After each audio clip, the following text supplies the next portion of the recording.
The equity markets, which to begin with did start off with a gap down, but then we managed to recover. But by the day's close, we breached some very psychological levels on the downside as well.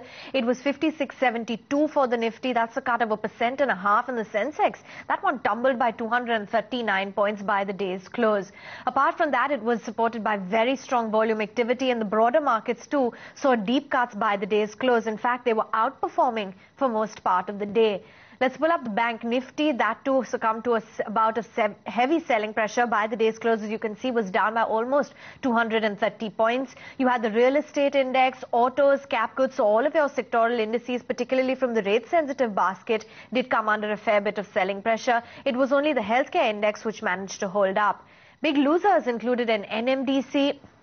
You had DLF as well as Bharti Airtel and Ambuja Cements, which were very weak links in the session. Some stocks which were in focus today, you had the entire sugar pack, the likes of Sri Renuka Sugars, which saw a cut of close to 6% almost, Triveni Engineering, Balrampur Chini, all of them coming down in the session as the cabinet meet on sugar decontrol that was not taken up in yesterday's session.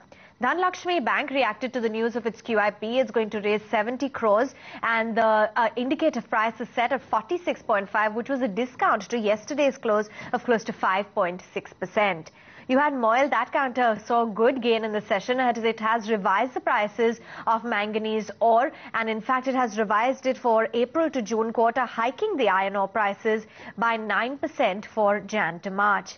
MCX also, you can see on your screen, saw some good momentum in an otherwise weak market as UBS initiated coverage with a buy rating pegging the target at 1300.